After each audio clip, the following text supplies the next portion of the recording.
Welcome to the You can't even say it. Welcome to the Talon Outdoors Show. I'm Charlie. I'm JD. And I'm Captain Paul Tyre. And I'm Grant. Hey, we're missing somebody. Sitting in Fred's seat. Well, I mean, I ain't actually I'm missing going to tell him. some jokes today, so if it don't come You're out going right, to tell jokes? I'm going to try to do something, try to be like Fred.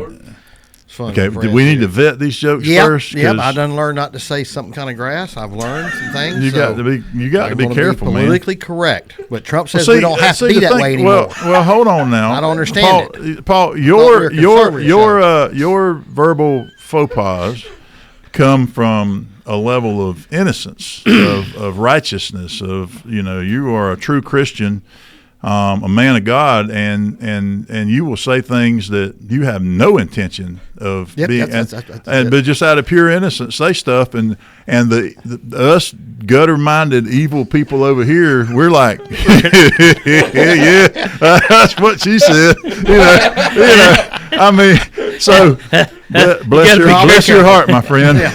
Did it spit on you? Yeah. Hey, talking about that llama.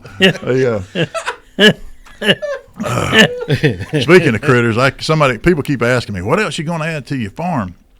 And Billy Bailey said something about, why don't you because I'm talking about incubating some eggs. I'm looking for a big drink cooler to turn into a big incubator, and I couldn't find any anywhere, and I put it on Facebook. Now I got a local business trying to give me one. I got other people they're coming out I could start a incubating zoo if I wanted to right now, so I'm going to be looking around. But I mentioned, he said, Billy says, maybe you should get ostriches. And I'm like, no. I mentioned scared of a turkey. He ain't gonna mess with those I mentioned big the word. turkey. I mentioned the word emu, and my wife went, no, because there's this woman on TikTok and Facebook that's got this emu that keeps attacking her all the time.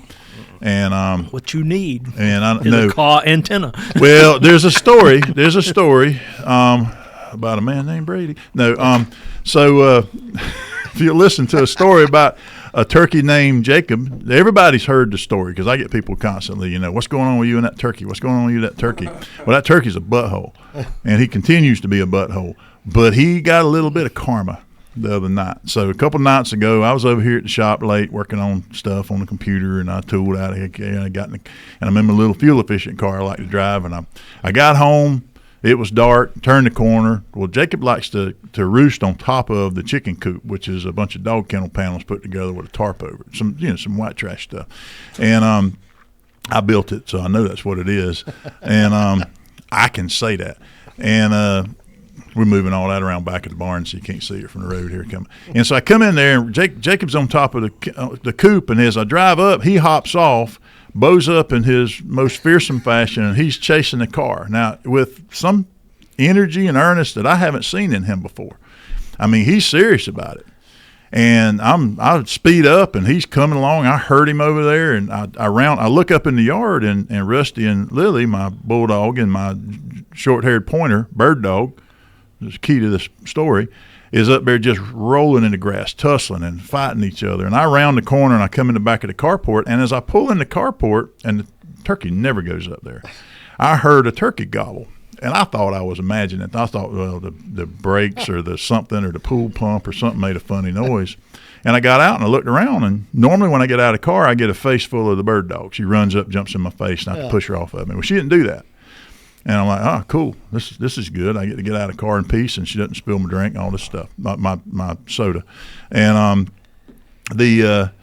walk up to the house. I look around. Okay, whatever. There's no turkey there. And I go in the house and sit down, and a few minutes later, I said, hey, the turkey chased me up the driveway. And my wife says, CJ, go put the turkey up. My son, 13-year-old son, goes outside to go put the turkey back in the pen. And he comes back and says, I can't find him. Oh. And I'm like, I'm sitting there. This is one of those times where I'm pretending not to hear anything.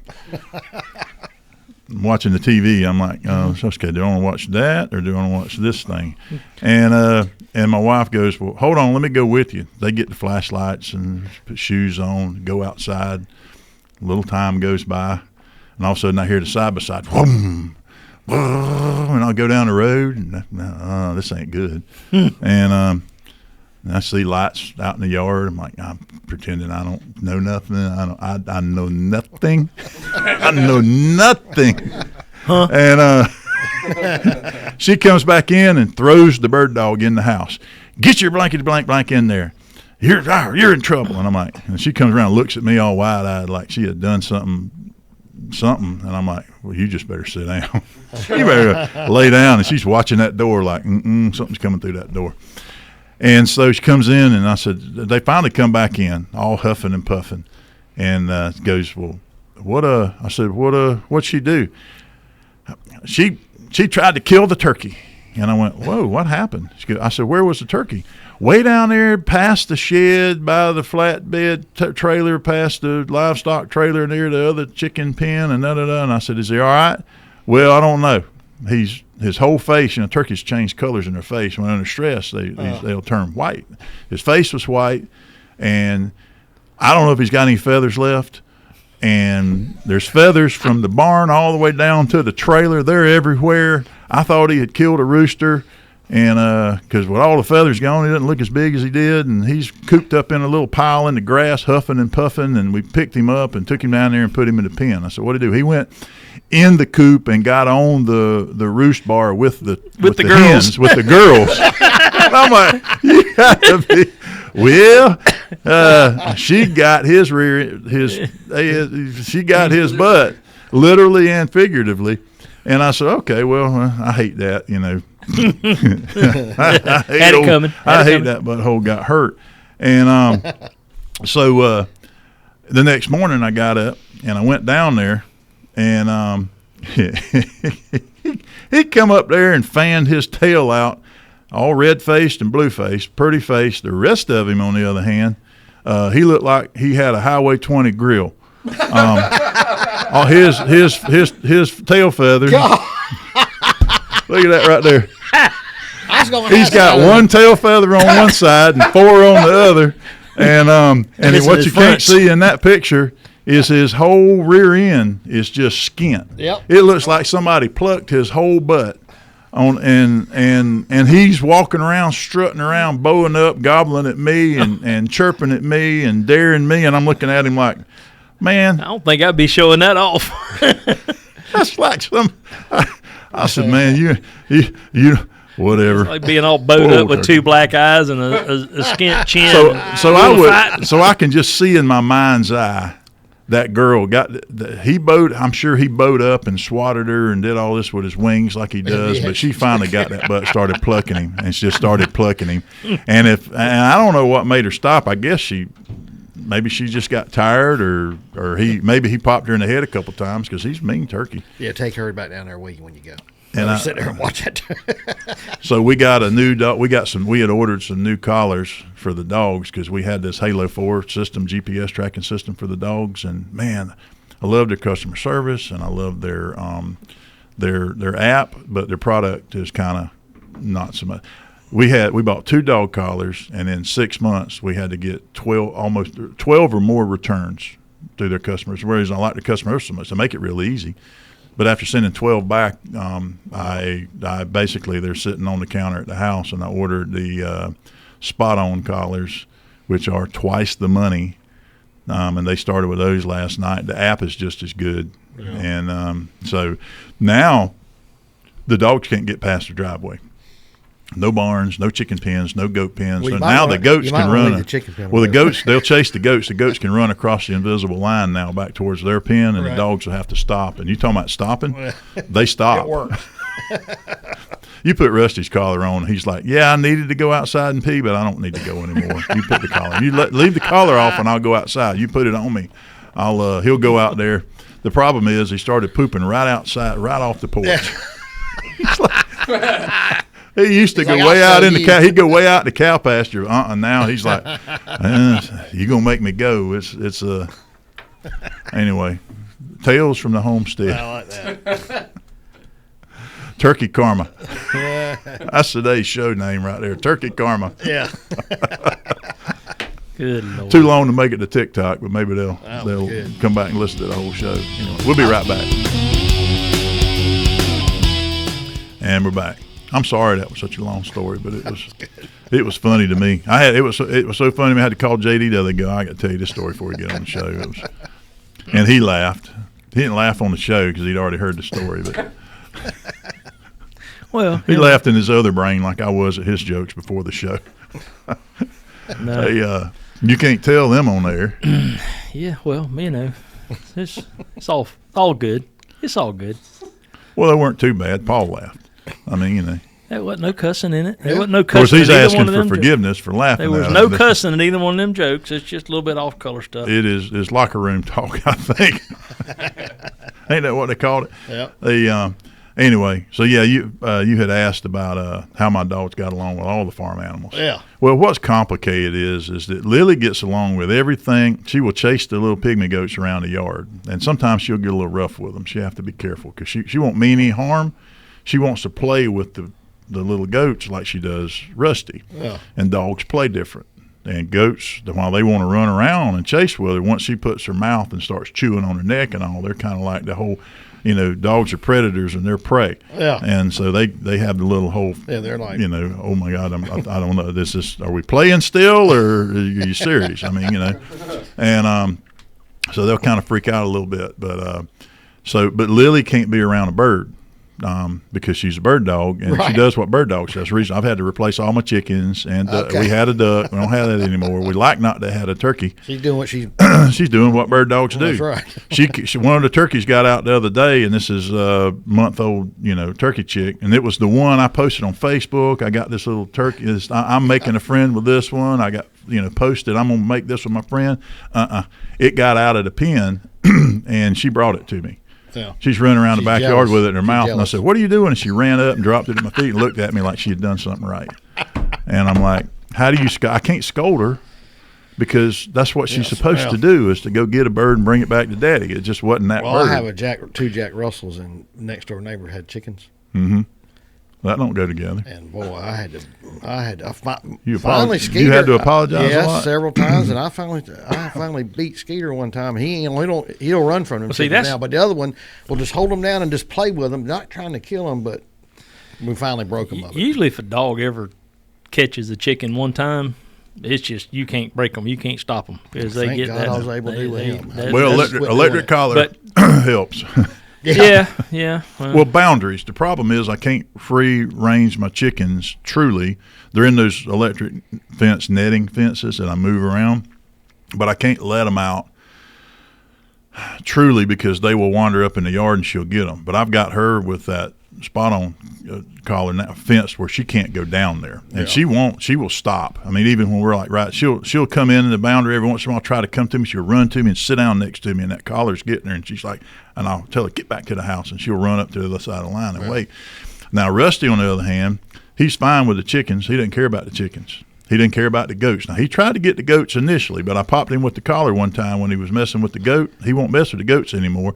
He'll look at you like he has lost his best friend when the goats are like messing with him, and he's just looking at me like, you got to be kidding me. And but he will now hang out with the goats, and the billy goat and Rusty, they'll play together, and they're about the same size, and but the pigs, he will try to kill the pig. Oh, I got one pig without an ear now. And all the pigs have scars, where they got out and he taught them a lesson. And so we've had to rearrange everything to keep all that from happening again. And I'm nursing Willie Earl back to health because they tied up with each other. My 13-year-old out there, but just different. They react differently with different animals. So does the new blue stuff work as good as the old blue stuff? what was? I will tell you what, that blue, I'm glad you sent me that link because you saved that pig's life. Because Willie Earl got out, purpose. And Willie Earl got out on his own. I'd put him out in the pasture, and he came through the electric fence, through the barbed wire fence, got out in the yard, and Rusty got him. And CJ went down there and called me, Rusty's killing Willie Earl. And I said, grab him by the collar and snatch him off. And, of course, snatching a bulldog, trying to kill a critter off ain't always a good idea. But I figure, chicks dig scars, CJ will be all right. And so he grabbed him by the neck, pulled him off. He goes, all right, I got him. I said, take him up to the house. And he did. So, Rusty's an awesome dog. I mean, he minds, he just doesn't like pigs and deer. Yeah. You say deer, he'll go point to the deer head on the wall and look at it like it's going to move. You say bird, he'll look at the pheasant on the top of the counter at the house. He's like, okay, that's a bird. That's The blue stuff. The blue stuff. You back on track. So he got Willie Earl down. I get there, and Willie Earl's bleeding from several places. He's got a chunk of hide missing out of between his shoulder blades. And I got stuff sprayed it on there. No, there's no pus. There's no infection. There's no. I just kept putting it back on there, putting it back. Well, Fred's not here. It'll gross you out. I can be more descriptive. I mean, he just it. I mean, it looks terrible because the skin's gone, but it's dry. It's he'll either live or he won't. He's a pig, but now he's turned into more of a pet pig. And I've been needing to fix him, but I just don't have it in my heart while he's sitting out there all scarred up and cut up. And he's finally He'll quit. do it again. He quit limping the other day because I thought Rusty had broke his leg, but it just. Paul, it's an antiseptic to answer your question. Yeah. It's a farm horse antiseptic that Charlie and I both had used on us at various times in our childhood. Okay. Working around there, get cut on a piece of barbed wire or whatever. The granddaddy would hold you down and daub some of it on you too. It's just a antibacterial antiseptic spray, or it comes in a can with a dauber on it where you just brush it on there. It works good. Yeah. I don't remember the name of it, but I've seen Daddy. We would have sows, would have pigs, and a sow would step on a pig and just rip it open. With a sharp hoof and just rip the pig side wide open. And Daddy was a corpsman in Vietnam, and he worked in Navy hospitals and all that, and he'd done a bunch of stuff. And he had his old suture kit and all his stuff from the military. And he'd come out, hey, hold this pig. And you got this little pig just screaming like a pig, and like a stuck hog. And he's over there sewing this thing up, and he'd take that blue lotion and he'd daub that stuff on there, and sometimes they live, sometimes they wouldn't, but it was a pig. And so now I got that stuff. So the other day I looked at Willie Earl and I'm like, I need to sew that up, but I don't have anything to sew it up with. I now have from Amazon I have a full-on suture kit with everything from like fishing line and needles all the way to the small stuff. And they have these where you can practice and I can tie a knot. I will be fine. I'll sew them up. I'll make it stay. But so yeah, the next time that happens, I've got everything I need. I got the spray on. I mean, I need to get me some antibiotics or something, but that's not something you can just go to the Tractor Supply and get. So I'm sure somebody out there's going, oh, you can get it. Yeah, I know there's ways, but there's that orange stuff you use too. That what I'm talking about. It looks. You orange. talking about mercurochrome? Methylated I had the only time I've been hooked by a hook. Had a kid hook me in the back of the head with a frog, and I went over to my Richard Carter's doc, and he said, "Come on here, let me see if I can get." He got some rope, and he's going to jerk it out. And he poured that stuff all over my head, and he went to jerk, and it didn't come out. He said, "You better go on to the doctor, boy." Daddy, poured out all over me. I stuck my trigger finger in a wheel on a combine day I graduated high school in 1984, and see how crooked the joint is. Yeah, they was trying to see if the belt was tight or not. Well, how you tell a fan belt's tight or not is you push on it with your finger and see how much play it's got in it. Well, the combine was running, but the belt was sitting still and the pulley was sitting still, and I reached down. Well, the pulley was moving, but the belt's sitting still, and I reached down there, and the minute I pushed on it, it caught and it pulled my finger right through that V belt and that V, and I looked down and all I could see was cartilage and bones and fingernail, and of course I just stuck it in my pocket because I'm like, I ain't saying that didn't happen. I'm gonna pretend it didn't happen. Maybe it didn't. I'll close my eyes and it'll go away. And Daddy comes down off combine and says, "What's the matter, son?" I said, "It's working now, Daddy," in a higher than normal voice. And he goes, "What's wrong, son?" I said, "Nothing." And he looked, and my faded blue jeans with the holes in the legs and everything, it was in style back then, at least for me. And my old bloody spot in my pocket, my right pocket, was just getting bigger and bigger. Yeah. And he goes, "Let me see your finger." I went, "Let me see your blankety blank finger, son." And I pull it out and hold it out there. And of course, he goes to mashing it and turning it. He goes, "Well, it looks like everything's still intact, but we got to let's get in the truck. Let's go to town." And we went to my papa's house at the time. And he opens the dreaded medicine cabinet in the bathroom, the old metal medicine cabinet. He opens that thing up, and I know there ain't nothing in there but some Band-Aids or some gauze bandage and some mercurochrome methylate stuff with the little glass bottle with a little bulb on the end of the glass stick. And he opens that thing up and says, "Hold still." And I'm like, and he puts that on there, and I thought I had stuck my finger in lava. And, and then he starts mashing around, putting it on there, and he wraps it up with that gauze and some tape. And it was, twice as big as my finger. And that's the way I went to my high school graduation. I got a picture of me holding that finger up. And, you go up and get your diploma, and they shake your hand. No. Well, yeah, that didn't go over real well because you got to shake the superintendent's hand, the principal's hand. I'm like, and you don't want to do the whole psych thing, So yeah, you come off the other side, and I mean, it was insult to injury that day, man. It's just so farms are dangerous, is what I'm trying to say. Yeah, sound like they are. I'll keep that in mind. It's hard. I want to get my son doing stuff on the farm, but every time I go, okay, I don't want to make him do that. Are you gonna get any guineas? I ain't getting no guineas. We can't get anything that makes that kind of racket. Yeah. My wife didn't want roosters, but I'm now I've got roosters coming along, and we're gonna start breeding different breeds of chickens, and I'm building a big incubator, and we're gonna. I don't know. I'd like to see Lily try to catch a guinea because them things can boogie. I'd like to have an emu. They live on the ground. They're catch them. The guineas are from Africa. They live in the wild in Africa.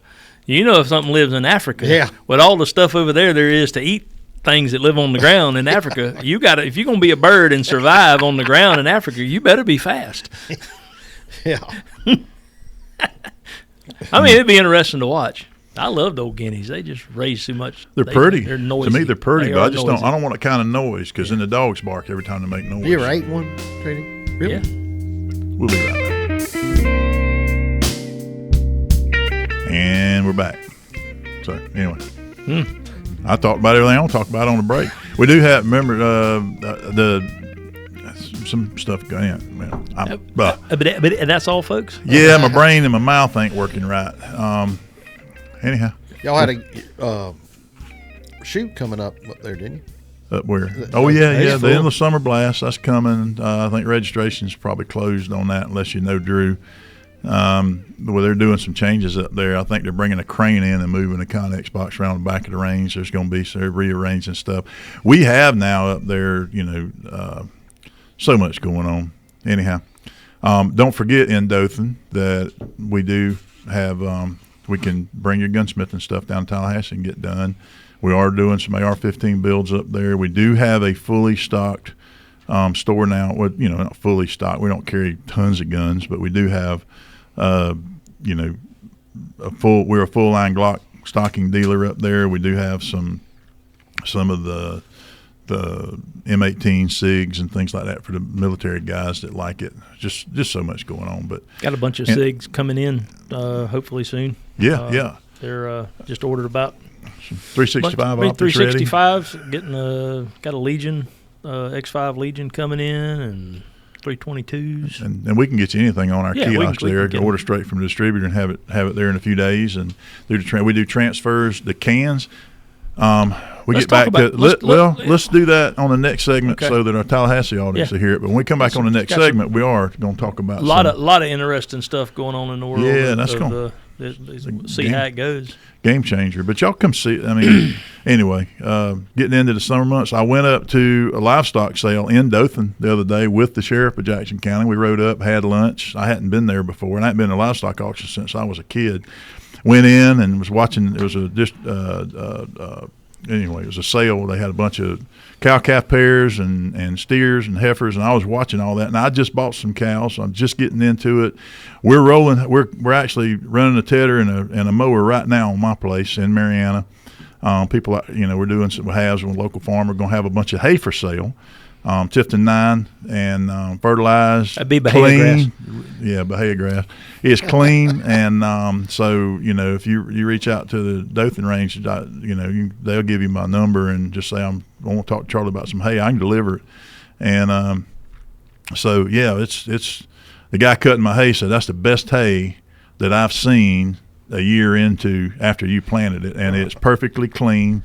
And we're cutting it at just the right time, and I just put a bunch of fertilizer on it, and it's. I've never been able to grow anything that successfully before. So maybe all those years I was farming row crop, and I was trying to kill grass, and now I'm trying to grow it, and all of a sudden I go, well, I was growing the wrong stuff all along. So, but anyway, I went to I learned more at that one auction, sitting there on the top row.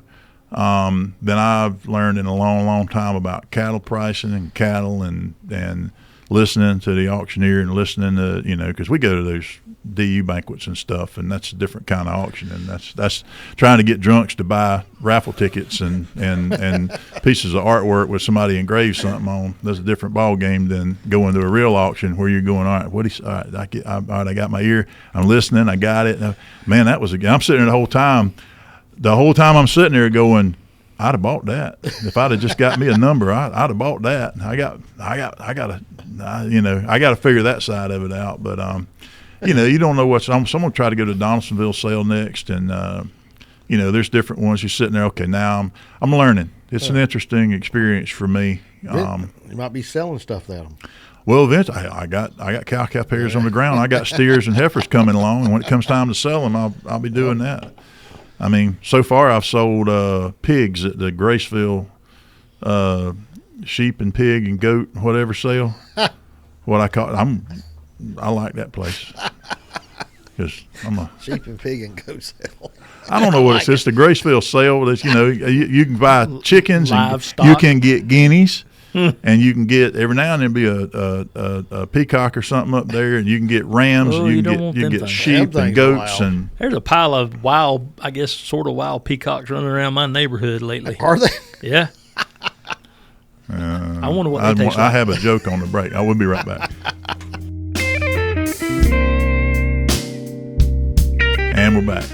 So we want to talk about JD called me the other day after this. I know when I call JD, it's generally some mundane thing. I gotta get out of my head and talk about and share it with him so I can move on to the next thing. And but when JD calls me, either something is bad wrong or something cool has happened. And he calls and says, "Did you hear about the big beautiful bill?" And I'm like, "Well, that could be the whole thing blew up and Trump got impeached all the way to they passed it. I don't know." And then you said that it had passed the House. Yeah. So, and I didn't know. I wasn't paying close enough attention to it because it was listed or advertised as a tax cut bill. The big deal for most people is going to be the no tax on tips and the no tax on overtime and no tax on some Social Security stuff. Up to a certain point and depending on your income and all that stuff. And I don't make overtime, I don't get tips, and I ain't on Social Security, so I wasn't paying a lot of attention to it. But there is a tax that affects us or affects our world in a big way, and that's the $200 tax on suppressors, short barrel rifles, and machine guns, because that's the industry that we're in. Otherwise known as a tax stamp. Tax stamp is a $200 per item fee that you have to pay the federal government to be in possession of those things. So there is a tax stamp associated with every NFA item that you want to own. You have to pay a $200 tax stamp on top of the sales tax, on top of the cost of the device and all this other stuff. When did they implement that? Started in like 1928. Okay. And so in 1928, it cost $200. It was $200 then. It's $200 now. It was done in 1928 to be so grossly expensively prohibitive that nobody would buy them. Yeah, I mean, in today's dollars, I don't do the math, but let's say that'd be thousands of dollars today. It would be thousands. Which would mean nobody would buy them. Right. That was where it came from. Yeah, and so at $200, and like I tell, they're like, I'm not going to do that because I don't want to pay the $200 tax stamp. And I'll go, well, if you take your wife out to dinner on Friday night to a nice restaurant, you're going to spend more than $200. And they kind of go, yeah, you're right. It ain't that much anymore.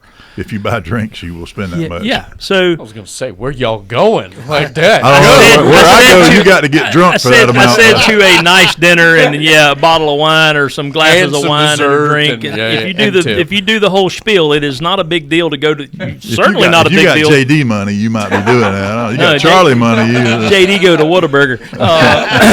But I don't take my wife out. I cook for my wife most of the time. But anyway, yeah, $200 doesn't go a long way if you've been to the grocery store lately. $200 ain't a lot of money. So and now we've seen this vast increase in sales of suppressors because the other obstacle in the whole deal was the wait time to get your stamp once you've submitted all your paperwork. Well, the government has made that really easy with an e-file, but still had the $200 stamp. The big beautiful bill, there's a lot of, I think at the time, there's still a lot of misinformation going out. The Big Beautiful Bill does away with from the version I read, does away with the $200 tax stamp. It does not take, from what I read, it does not. There's a lot of articles. I've read some articles that say, it's taking suppressors off of the NFA list, so which makes it special paperwork you have to file to own it. I could be wrong. There may be a change in it, but the version that passed the House takes the $200 tax stamp off of the suppressors. So there will, if it goes through, the version I read goes through, still going to be an NFA item, and I don't think that's necessarily a bad thing. And I'll tell you why here in a minute. But the $200 stamp, the $200 extra cost on top of everything else will go away, which is a good thing. Yep. There's some other versions and some other stuff out there. Everybody's like, the Shush Act passed. No, it didn't.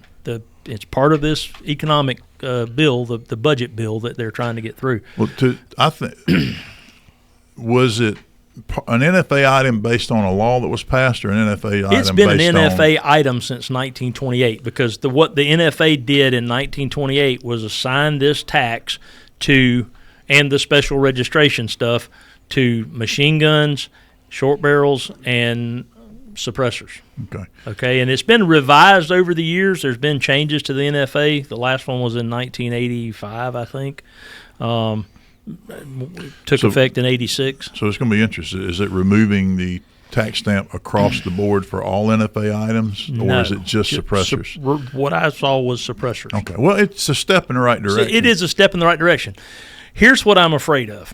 So if you completely take them off of the NFA and you say what is you and I commonly believe, and I do believe this, a suppressor is not a firearm, it is an accessory to the firearm. Yeah. The problem with that is if it's no longer treated with special as a firearm. Right now it's treated like a firearm. When we sell one and it gets transferred to the customer in the end of it, once they've gotten their tax stamp and done their paperwork, it gets transferred on a 4473 form, government form, just like a firearm does. Take off all the restrictions on it where it become an over-the-counter accessory, where there's no tracking, there's no special forms, there's no 4473, when everybody's going, yeah, that'd be great. No, it's not.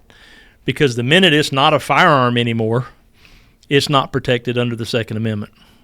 If it's just like barrels are not protected, handguards are not protected, muzzle devices, flashlights, anything. If you start treating it like an accessory, it's going to be not protected under the Second Amendment as an arm anymore, as a firearm. Right now it's called and treated like a firearm by the government. I'm afraid that if they turn it into an accessory, they can come out and pass a law and not only make any further ones prohibited, they could technically, if the wrong people get into office down the road, I don't know that can make it the federal government would do that, but individual states might. And they have no Second Amendment. Exactly. Yeah, or I see your point. The federal government absolutely could, if the wrong people get into office and get control of the government, they could do it, Charlie. Yeah. We're thinking about today, not 10 years, 12 years from now. The flip side of that is okay, so if you treat it like a firearm, all right, if you bought a gun today and next week you decided that you didn't want it anymore, you could sell it to me directly in individual transfer. If you treat the can like a firearm, then by that theory, you should be able to just turn around and sell it to me since there's no tax. Right, which is why I kind of want them to leave the thing like it is, so that because what I'm really worried about, Charlie, what I'm really worried about is if we treat it nonchalantly, tons of them will end up on the street used in crimes, this, that, and the other. Then the federal government or the government comes along and says, we can't have these things on the street anymore. Yeah. We've got to put these restrictions back on them, plus some restrictions. Which is how Florida ended up with a bump stock ban when the federal government doesn't have one anymore, because it was a reactionary thing. Correct. With Republicans in the state of Florida, and they still haven't fixed that issue. So I see the point. I'm happy. I think that it will open up a whole new market for people and make it more affordable. And here's the thing: is if we still had a year delay on getting these cans, these tax stamps, right? We don't. We have days. They come back, and we've had as fast as a 12-hour return in our store here. The routine returns now are less than 7 days. Yeah. So for a suppressor, and if they keep the paperwork and the restrictions of having to send in your photograph and your fingerprints in place, and they keep it to where you can't transfer it from one person to the other without that said paperwork, so it's tied to you. That suppressor that you own, that you did a tax stamp on, is tied to you. You can't loan it to somebody. You can't sell it to somebody. You can't give it to somebody without doing the proper paperwork. Now, I know a lot of people go, well, it's my right. Well, it's your right to have a gun. It ain't your right to have a muffler on your gun if the government sees fit into doing that. They can take that away. So here's the thing: is nobody at the federal level or gives two hoots about what we think anyway. I know. But my concern is what's going to happen. Now, it goes to the Senate. The Senate's already saying they're going to rewrite everything, and they're liable to butcher it. And they're concerned about a lot of tax breaks because they don't want to cut. Medicaid is bad, Medicare, whichever they're cutting. They don't want to cut some of the things that the House was willing to cut. Trump was able to push the House a little bit because of some midterms coming up, and he threatened to primary some people if they didn't vote for it. I mean, he put political pressure that he can't necessarily do with the Senate. We have a little bit of a margin for error in the Senate. It's going to be interesting. I don't see them going in and line iteming this out because they'd have to specifically go after a gun issue, and I don't see the Senate doing that. More likely they'll go after something else, but we'll see. We'll be right back.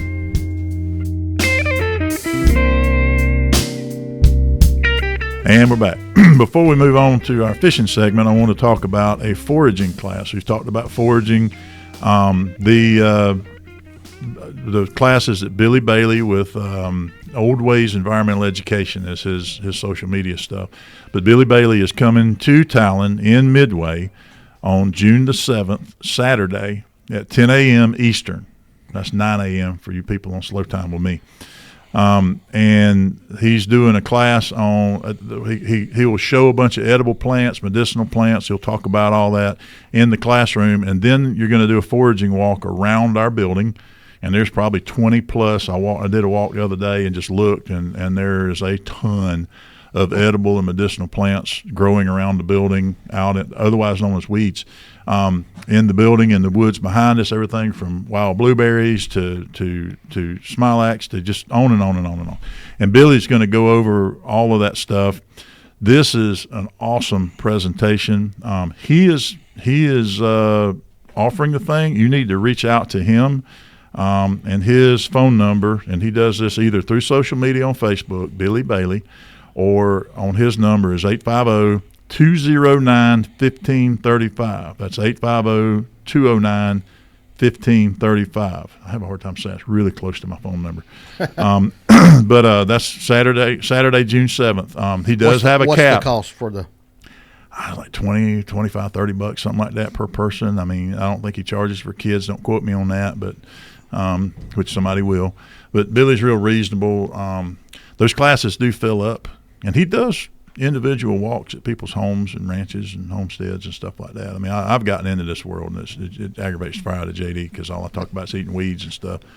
You can't meet me somewhere. I just ain't gonna eat it with you. I'm down looking. We're building a new building down there. We're opening a new pro shop. We're going to move down to the range here, and I was meeting with Chad Hale from Hale Contracting, and going over where some dirt's going in and stuff, and I'm like, hey, you can eat that plant right there. And he got stuck there for the next 15 minutes. I'm walking around showing him all the edible plants and having him test plants. He don't charge us extra for you. You can tell he's tying him up. I handed him a plant. I said, try that. And he looked at me like I was nuts, and he felt I peer pressured him into trying it. He said, that's not bad. And I said, see.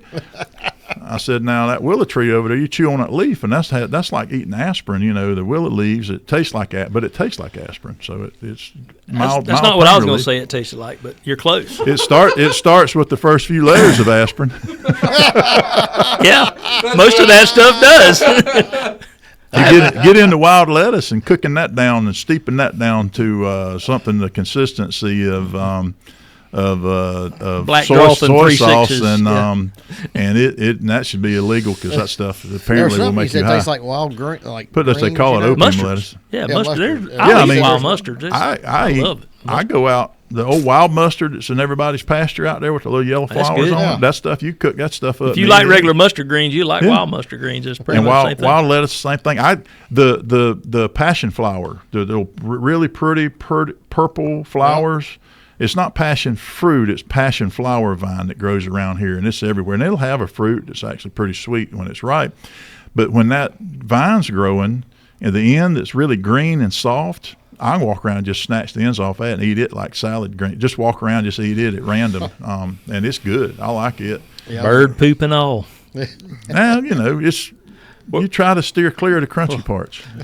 To change the subject real quick, my daughter graduates from high school the day the show airs. I'm so proud of her. She graduating with a 4.35 GPA. Gosh, that's better.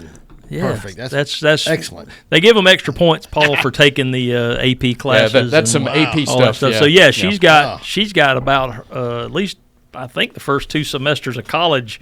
Will have already done in high school because of the level of classes taken in school. So couldn't be more proud of her. National Honor Society, all kind of accolades, awesome. And going to be going to school up in Alabama at Troy University. Yeah. So couldn't be more proud of her. We're going to miss her. That's in our listening audience radius. She will be able to listen to it. Of course, she probably streams it if she will not. She will not listen to the show. She thinks Daddy is some old redneck, and she's probably right. But she is right. I am proud of her. One of her graduation presents, we were like, "What do you want for graduation?" And she didn't ask for much, but she wanted her a new pair of cowboy boots, so we went and got her a new pair of cowboy boots. A new car. She already got one of them. So, well, not new, but new to her. Yeah. But yeah, she went and got a new pair of cowboy boots, and she walked around the house in them for about 3 days. You got carpet? Yeah. Okay, just as long as you don't have hardwood floors. She's trying to break them boots in. Clomp, you can hear her coming through the tile in the kitchen, and there are some hardwood, and I hear her clomping around. She's like, "What are you wearing them boots around for?" I'm trying to get them broke in. I'm like, "All right." So yeah, she's gonna be ready to go outside, honey.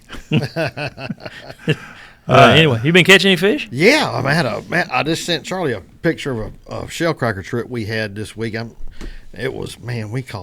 We killed them. It was awesome. All them fish by 11 o'clock on that picture. But ain't nothing wrong with that. But that was good. Holy cow! Had 4 people, had 2 boats, and we got on one side and one on the other, and it had a great time. But them bass are starting to move up shallow too. They've been keeping the lake low up there, JD, on Lake Seminole. I noticed the few times I've been over the river recently, it's still pretty good. So they got to be getting it from somewhere because we hadn't had the rain. So that's right. And the lake, the Flint River arm's still a little dingy. Spring Creek's clear. The grass has been growing out there, but on the Flint side of the lake, and the Hooch, it's been dingy. Mm-hmm. The grass has really started growing yet on the main lake. Last year we had a bunch of water, bunch of current, bunch of high water, and it flushed a lot of that, pulled it right up by the roots. And this needs to clear up a little bit so to start growing back again. I got you. I did want to mention we lost a really, really good friend and a good guy and a service that we provided in the building here that we rent. Jim Hanshaw, rod and reel repair. Jim passed away Saturday. Yeah. He was great guy.